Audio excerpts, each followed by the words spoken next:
All right. We're joined tonight by Christina Crook. She is the author of two books. The first is The Joy of Missing Out, Finding Balance in a Wired World, and she examines the connected world through the lens of her own internet fast. Her commentaries appeared in New York Times, Condé Nast Traveler, NPR, Glamour. She's written for the Utne Reader, Uppercase, Christianity Today, Simplify Magazine, and many more. And more recently, she's published this book called Good Burdens, How to Live Joyfully in the Digital Age, which came out in November. And behind the scenes, I know she just moved and she's raising 3 kids with her husband in Toronto. Christina, it's great to have you. Thanks for joining us. I'll hand it over to you. Joy to be here. Thank you all for setting aside what could be quite exciting green festivities around St. Patrick's Day. So thank you for being here today. I really appreciate your time and attention.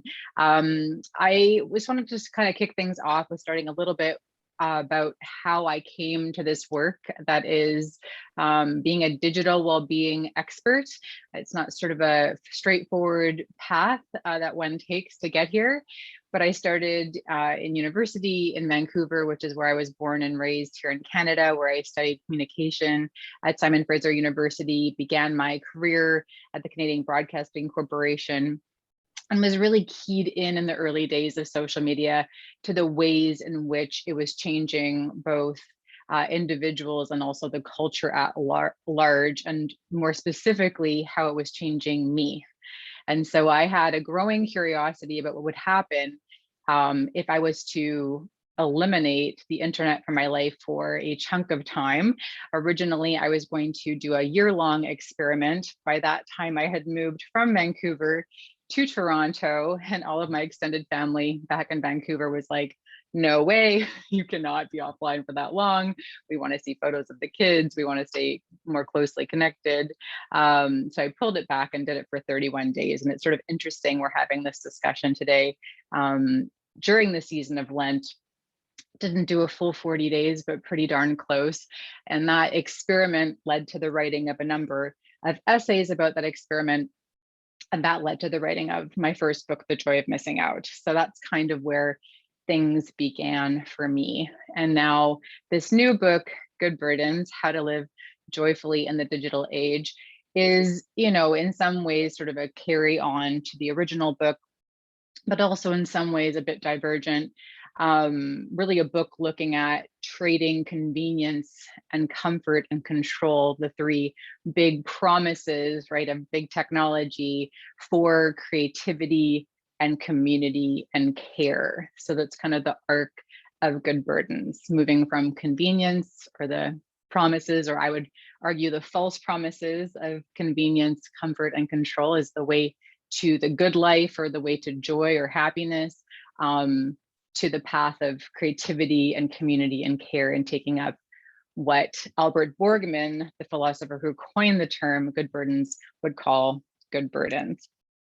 So Adam and I spoke about me kind of kicking things off, sharing a little bit about my philosophy, or we could just call it, because we're among Christian friends here, a theology of technology.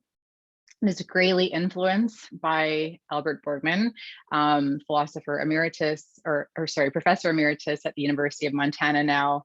I think he's now 84 years old, but an incredible influence in my life and my thinking of technology. And I just want to share a bit of his framework that would kind of help you understand how I come, what my approach to technology really is.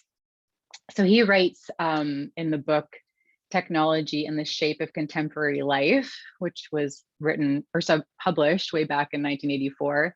He writes, quote, "What happens when technology moves beyond lifting genuine burdens and starts freeing us from burdens that we should not want to be rid of?" He goes on to say, if we believe that we as humans were created for relationship and meaningful work that provides for families and serves neighbors, work that engages our bodies and creative faculties, then it follows that we would value a certain kind of burden.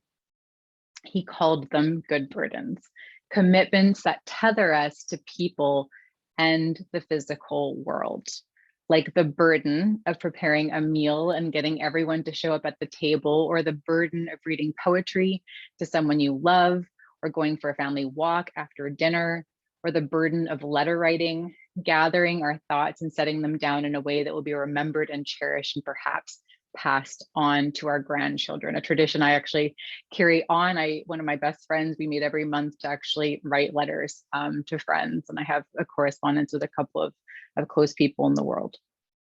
Albert points out that these types of activities have been obliterated by the readily available entertainment offered by every screen, right, in the 21st century world. So that's kind of the basic framework of what good burdens are. And my overall philosophy of technology also originates with Borgman, and it's focused less on limiting technology than it is on creating the positive conditions where other more life-giving engagements can thrive and flourish. So it's not about, here are the top 10 tips, although this is the answer that everyone wants, especially when it comes to news broadcasts or magazine articles. What are your 5 top tips or your top 10 top strategies for digital detoxing or whatever the case may be? But for me, it really is a larger philosophy around how do we shape a life that's oriented towards life, towards what brings us alive, towards what is good and life-giving and joyful.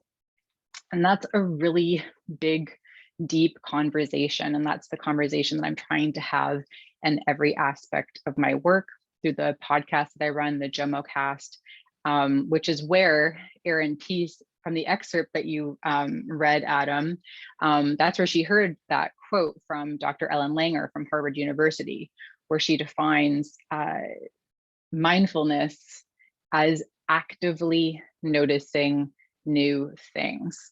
So that's just one piece of the work that I do.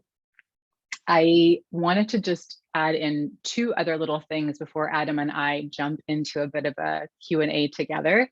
We talked about, in our prep for this event tonight, we talked about wanting to kind of tie it in with Lent, and he made me think of a quote that I include in my first book, The Joy of Missing Out, which is from a Catholic writer, and I'm sorry if I'm going to get this name terribly wrong, but forgive me. Her name is Maria de Lourdes Ruiz Scaperlanda. I'll put it, he can share it with you later. But she wrote a reflection in the New York Times a number of years ago about the season of Lent. And she said, quote, "The question for me is not whether there's a point of giving things up during Lent, but whether I should ever stop fasting from all that numbs, dulls, and deadens me to life, all of life as it is today, the good and the bad. Fasting makes me willing to try," end quote.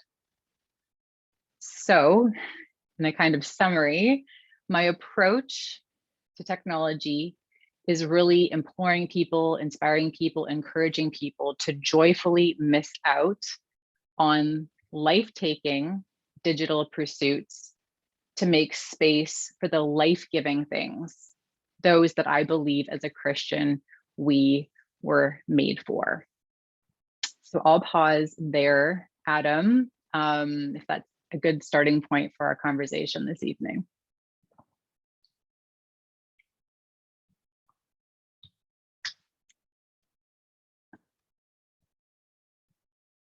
Oh, Adam, I think you're muted.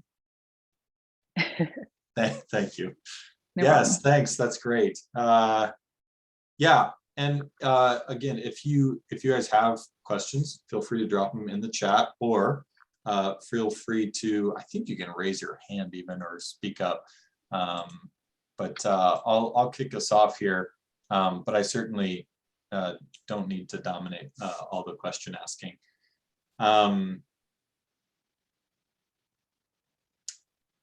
Yeah, you write in your introduction, you wrote, people who are happy with technology do things differently. And I'm curious to ask you, are you happy with your technology? And what do you think that you do differently? Mm. Okay, so I want to frame that up a little bit. So that idea actually originates from a researcher named Dr. Pamela Padlasak. She's a professor at Pratt University, and she did these studies where she had people track their technology experiences in journals, hundreds of people. And what she discovered through this study was that people that are happiest with technology use it differently.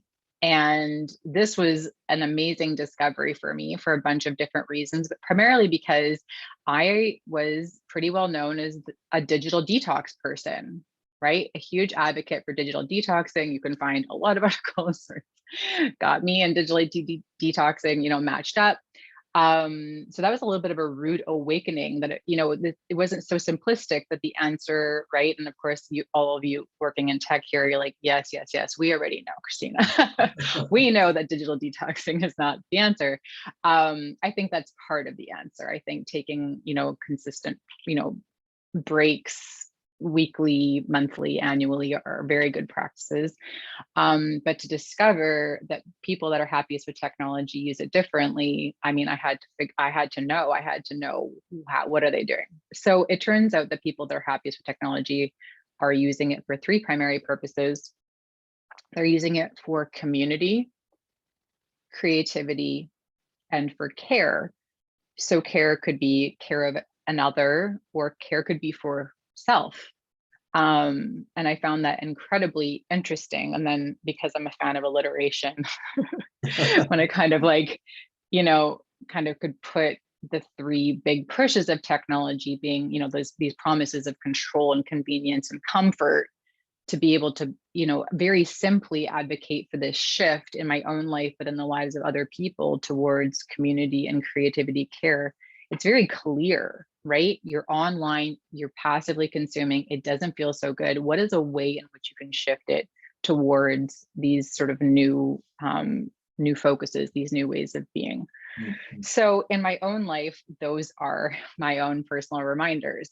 If I'm using it and it's just not going well, to call that to mind. Christina, are you doing creative work right now? Are you trying to, communicate, directly? You're trying to build community in some way with another person. If I'm not, then I need to switch gears and do it differently. Am I happy? It's a great question. And then way to go asking this question. Am I, Christina Crook, happy in my relationship with technology? I think I'm pretty happy with my relationship with technology. And I actually feel like I got a lot more permission today when I was reading an interview with Pamela Paul. She's the editor of the New York Times Book Review. And she published a book last year called 100 Things We Lost to the Internet. I don't know if any of you have seen this book, but she was saying that she very clearly has these lines where she says her work is online and her pleasure is offline, like her pastimes. And she's just made this completely clear division between the two. She really doesn't spend time online for pleasure. And I found that very fascinating and also quite liberating, because I would say that is also true in my own life. And I think sometimes Derek commented in the chat that he liked my pink rotary phone. Thank you, Derek. I really like your writing, Derek. So thank you. I really like thank you for that. But sometimes I think I am a little bit of a Luddite. I think I do gravitate in a way to a way of being that is uncommon in the world. And sometimes I do feel shame about that, because I do work in a technology space. I speak to a lot of founders. These are the type of people that I'm trying to help. And so sometimes I wonder, am I connected enough to the reality of their life to be able to serve them well? But then I hear someone like a Pamela Paul saying, who's someone who absolutely has to, right, be engaged on every digital channel to do her work well for work. to hear that she spends, right, the rest of her time not in that way, made me feel like understood. Like, yes, like me too. I like to do that too. And so I would say that that is the way that I find balance, and that is the way that I find happiness in my in my technology use. I think it's really encouraging to hear that even for you, like that relationship to technology has evolved for you from this sort of detox mindset to more of a well-being mindset. And I think part of what I'm hearing you say is there's a shift from just sort of this passive consumption posture to a more creative, proactive intentionality towards what I'm doing online. Absolutely. Yeah, shifting from being a passive consumer to being an active participant. Yeah, and I find it interesting too because, you know, broadcast media, television and radio, and even print books to some degree, to a lesser degree, cultivated this sort of passivity as a culture across the board, and the kind of web 1, but web 2.0 definitely cultivates this more interactive sort of way of being that has kind of drawn people in it, but it is much more immersive maybe as well. But I also just appreciate the ways that you're thinking about, like, okay, I'm going to do a lot of things digitally, but there's like a category of things that maybe aren't so valuable for me, but there is a category that can be valuable, and it's not just an all or nothing, because that's what I hear a lot is sort of, you know, we're just we should be offline all the time, or you know, I was even reading an article today about you know, a dumb phone, you know, going back to a dumb phone, and that might be valuable, but there's realities of like how we socialize, and we can create community, we can care for people through digital means to some degree, and we shouldn't throw that out. You know, if you like you were fasting for 30 days, right? And that had relational implications that you had Huge. to deal with, right? And you kind of, it forces you out of just an all or nothing sort of mindset. Yeah, Wen brought up a good question. The notion of burdens is a bit of a negative one. The term good sort of mitigates that a bit, but she was, you know, wondering, did you think about other terms like efforts or some more positive framing of that concept? I see the question there, and I'm really glad she asked it. So when I do address that in the book, so I do hope that you read it, but I will speak to it right now, of course. The good burdens, I was committed to using the term burdens because I was inspired by this concept from Albert Borgman. So it was important to me to stay true to his original framing of that idea. But in my research for this book, I did a word study on burdens. And what I discovered is that one of the definitions of a burden is actually the capacity of a ship.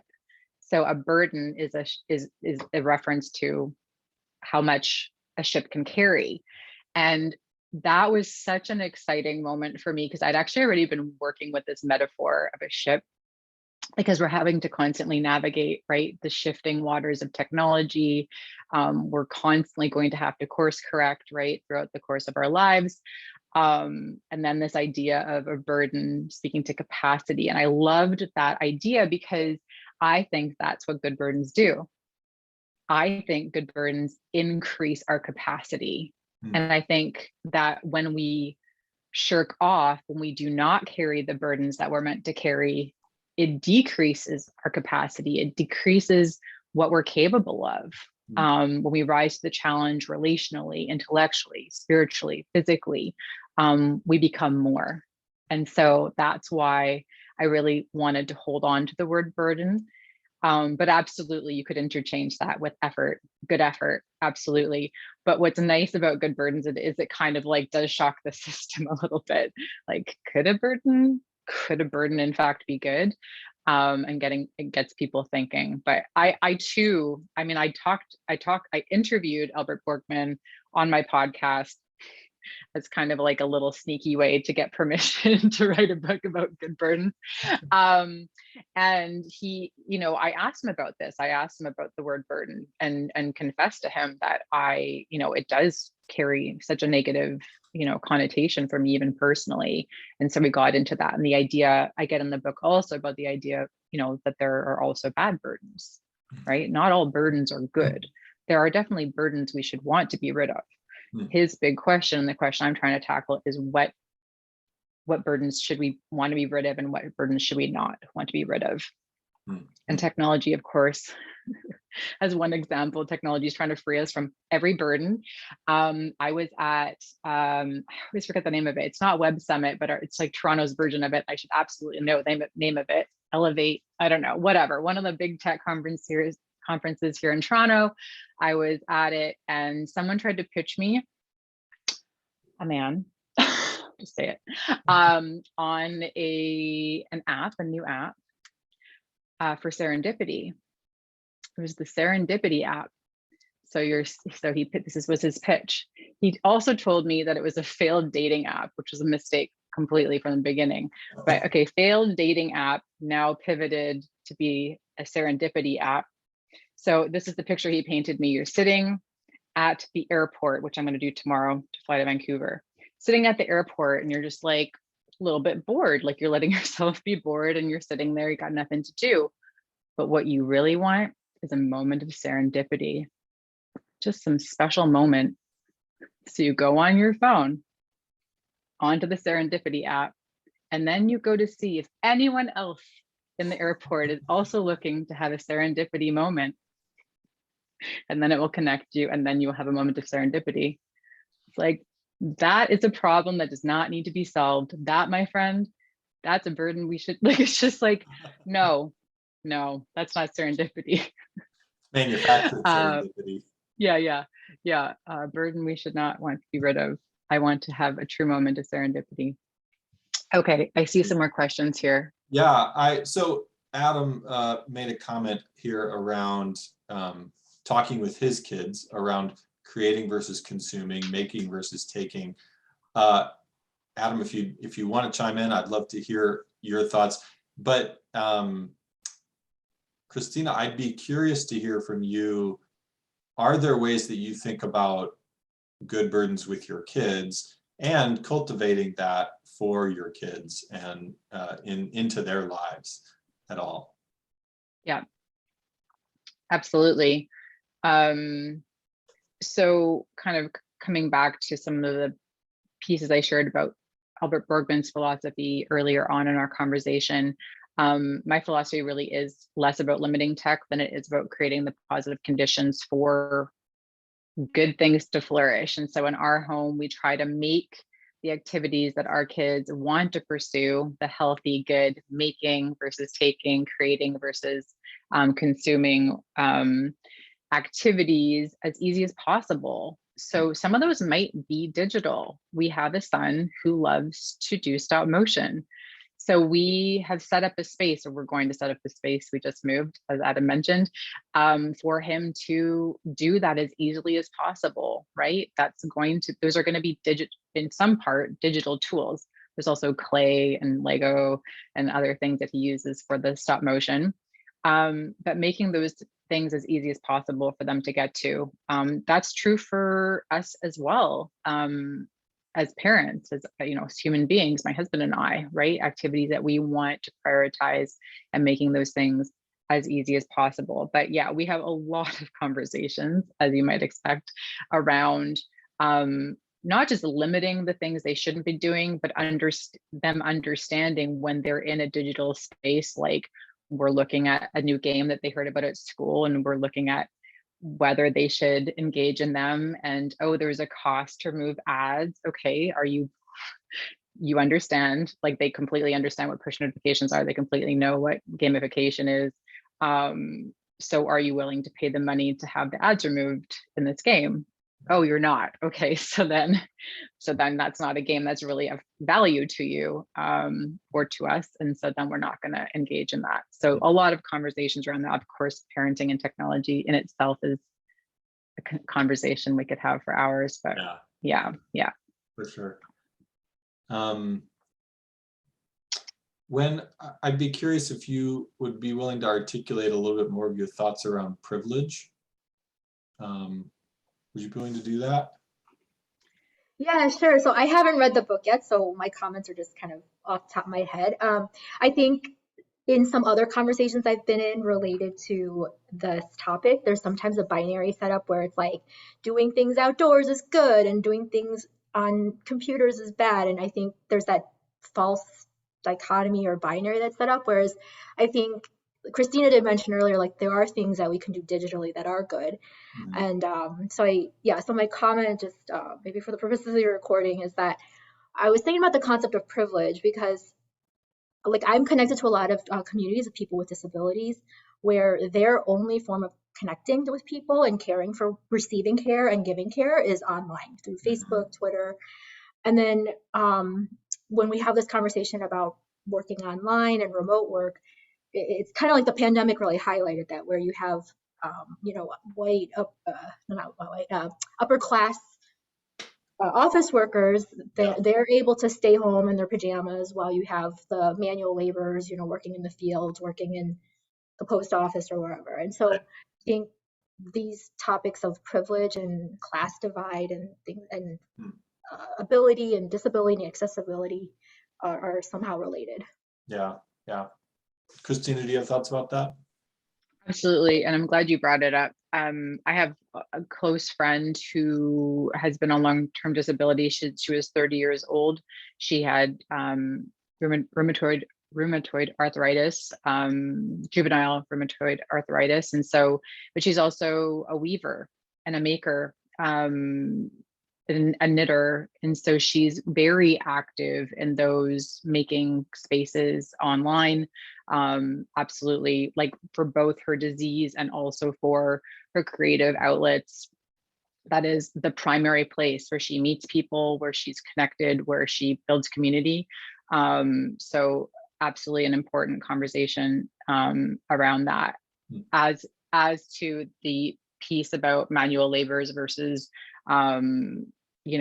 people that can work online and had the comfort of staying at home. Obviously, this is an important conversation as well. I don't have anything specifically to say to that, but I'm glad that you brought it up in this context. Yeah. I do. I think about sort of in a McLuhan-esque way. He talks about your different senses, your five senses, 5+ senses, and some technologies extend certain ones and diminish others, and we kind of get all out of sorts with our different senses. So I'm using my hands and my eyes online, but I'm not really using the rest of my body very much. And just that distortion, I guess, there is something about getting outside or going for a walk or that can be sort of restorative to those disorientations. But I think Wendy, your comments,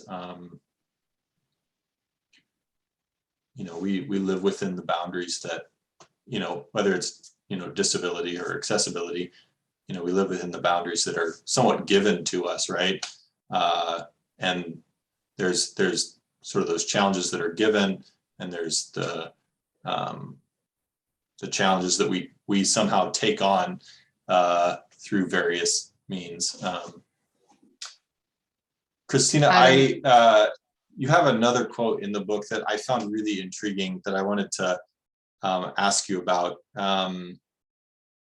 And I'll start by telling you, I was listening to a podcast recently, and it was they were talking about Snapchat filters. I've never used Snapchat. I have a general idea of how these filters work, but it was about two young girls, teens, sisters, that were using these Snapchat filters. They're beauty filters of some kind. And they recognize that they perpetuate beauty standards that are kind of unattainable. And they recognize that their friends are also using them. So they consciously sort of are aware of the difference between the filters themselves and reality. But one of them said something like, I know this isn't real, but I still want that. And it made me, I thought of that when I read this quote from you in the book. You write, given the infinite variety of lives being lived, it's inevitable that with unlimited access, we will find people who do or have something better than us in every single way. And so it's this sort of notion of like, I can look around the internet and I can find a composite of all these different people, and that composite person always has a better life, a better image, a better beauty filter. Like everything about their life looks better than mine when I'm scrolling through Instagram or seeing their vacation that they took. But I'm curious. I mean, yeah, that to me feels very real. And initially I was going to ask you, how do you escape that? But I think the better question maybe is, how do you live in that reality? How do you live in that tension? What would you say to a person who's kind of wrestling with some of those questions? Yeah, a couple of thoughts. So FOMO, right, which is the thing that I speak and think about at length, fear of missing out, which can kind of be called social contagion. It's wanting what other people have or what other people appear to have. So FOMO isn't new, right? It's, since we had any kind of advertising, they've been feeding us messages telling us that, you don't have enough, that you aren't enough, or that you're not doing enough. And so that general idea of wanting what people have or appear to have is a common experience for all of us. The idea that you would want for a reality, that you would want for a virtual reality more than you would want for reality is the question, right? I mean, so many people are struggling with that these days. I wrote down while you were talking, wanting what's not real, actively wanting what's not real. I prefer the version of my face that is filtered over my own face, and what are the long-term consequences individually and collectively of that. I can speak from experience that I understand the desire to escape. I understand the desire to live in a false reality. If I'm feeling low, if anything's going sort of sideways in my life, I like the idea of living in an alternate world. And so I guess that is the great fear. I'm sorry if I'm not giving you a clear-cut answer, but this is where my thoughts go to. I mean, we're in the metaverse now, right? So we're living in a world that is no longer real. And how far do we go into that, and what benefits can be found in those spaces? I think that whenever we're trying to escape reality, especially this is a faith-based conversation, right? Ultimately, what are we trying to do? We're trying to escape the really real, which is God, right? Some people, I forget where it emerges from. I actually wrote about it in The Joy of Missing Out. I'll have to go back to that. But some people, call God the really real, right? The ultimate reality. And so if we are wanting to draw closer to Christ, to God, to the source of all creation, we should be wanting to draw closer to truth and to reality. And the further and further we get away from that, the further and further the more and more difficult it is to love, to be loved, to be known, all of these things. And so when I hear you say that, like, it does instill a kind of fear in me, right, for this path that we're on. And I think we have the responsibility and the opportunity as Christians to be calling people to a more exciting way of living, which is coming face to face with the true reality, and kind of coming full circle back to the comment earlier, even to do with privilege and being able to go in a physical space like a walk or these types of things. All of us have the ability to connect to reality in some way. Mm-hmm. You don't have to connect to reality outside of your four walls, but you could connect to reality on your front porch and make eye contact with a person, or hear a thing, or see, the natural world before you, and know that that is real. And there's something about that. There's something in the way that God has made the world that is essential to our health, to our well-being, to know that we're a part of something larger than ourselves, that isn't just two-dimensional, but is three-dimensional, or even beyond, right? Three-dimensional, right? Going back to the McLuhan 5 senses, more than 5 senses, all the different ways of knowing and being. Yeah. Yeah, thanks. Yeah, I realized as you were talking, that essentially it's envy on steroids. It's that feeling of envy, and just at every turn. But I think, like you're saying, it brings us face to face with our own need, and presents us with our own deficits. Anxiety has been a major discussion point, especially early on in the pandemic. Anxiety was something that was starting to emerge, and my sense was it has to do with some of these questions of envy, and just a sudden blunt awareness of our need, and the empty hands that we have, unable to save ourselves, unable to improve ourselves, fix ourselves, protect ourselves. And we're constantly confronted with that on social media as well. When we see everyone doing all these other things,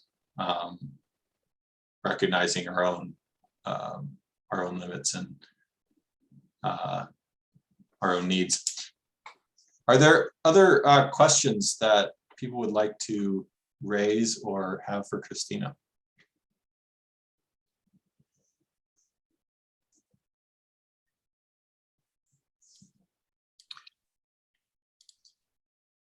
I will just kind of say one thing. I was reading some of the comments in the chat there as you were thinking of more questions. And it's a section from the book Good Burdens, where I write, stepping out of your algorithm is essential to moving out of a set position and into relationship.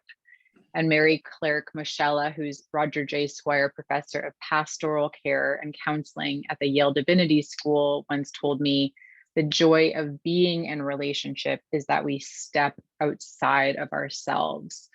And I'm just thinking about that in reference to Adam, your most recent question about, reality, and just how essential it is that we do step out of ourselves. We do step outside of ourselves in some way and into relationship. And I do think that there is a capacity in all people to do that. There's also a line in Good Burdens that I have to give credit to my editor for, where she helped me really clarify at that. She said, algorithms measure the known, but not the possible. And I think that's really true. Yeah. Right? Yeah. It's not what's possible. We still get to create what's possible in the world. Yeah. I heard someone gasp like they were going to talk. So yeah, go for it. So this is Adam in Chicago. Christina, I'm curious your thoughts, and I know it's a big question, but as I've lived in tech, I've lived and worked in high tech for decades, and I read about visions of the metaverse. And on one hand, I like roll my eyes and want to throw up, and I'm like, no, don't go there. And then I look back and I'm like, I live on the internet. Like, I live and work constantly. Like, am I not already there? You know what I mean? Like, I don't want to have so much disdain for these people and then catch myself like doing it. Any thoughts? I mean, it's a good point. I mean, yeah, where is the dividing line? And it's a question that I have and continue to have, especially when I think about Christians, because I've been thinking for a really long time about at what point do we as Christians draw a dividing line where we say, this is not for us. We will not participate in this. And I do think that time needs to come where we say with very, very clearly that this is not the path that we want to continue on. And it is not a Luddite, well, maybe it's a kind of Ludditism, or a way of the Amish kind of thing. But at some point there needs to be a line drawn where we say we are choosing to stay connected to this, to what we can see and touch and has been the created world. Because there's also only so many hours in a day. And if we're spending the lion's share of our time already in this way, I mean, you're right. Like how different is it? Is it more real that I can sort of kind of focus on your face, although I'm trying to look at the camera, Adam, but I can see you're right there, to being in a VR headset and engaging in a more embodied version of Adam and Christina in what feels like a real space? It's a really, really interesting question. I think it's great that you're asking it in terms of, I'm trying to do it more and more too, not just out of hand being dismissive of new trends, but really asking those types of questions. Yeah. So I don't have a clear-cut answer for you. It's a good question. No, that's fair. I've been very comfortable in like what I would call neo-reform circles. I haven't grasped the concept of being in like the neo-Amish circles, right? That would be new for me. Okay, I have a question. I'm going to throw it back to you, Adam. What is a line you think we should draw as Christians in terms of how far we go down the technological rabbit hole? I don't know. I don't, but I think I do. I have this vision of a line. It's interesting that you said that. Like, I feel like there's going to be some point where I'm like, nope, not going there. Right. Like, but I don't know what that is. But the fact that we, again, like do video chat all day and all night and all, whatever. And I'm like, is it, how bad is it? Right. Like, and what would it take for me to say, that's, I'm not comfortable with that, right? It's like going too far. And I even think about like C.S. Lewis's writing where, people think like heaven's like lofty in clouds. And it's like, maybe it's like the heaviest, most real thing in the universe, right? Like, I have ideas about that. Again, it's not a concrete thing, but like those are the kinds of ideas that come to mind where it's like, I want life to be real. I want relationships to be real. I want connections to be real. And as much as I've lived in and loved technology, like I would be probably like the best person I know to like live off the grid and like never use the internet or electronics again. Like I would legitimately like be pretty okay with that. Yeah, I think you saw in the chat that you got a lot of friends in that camp here. Yeah. Well, I am recognizing that we're coming up to our time here. And so I want to thank Christina for joining us, and thank everyone for joining us. We will be hosting another conversation about a month from now. So please do feel free to join us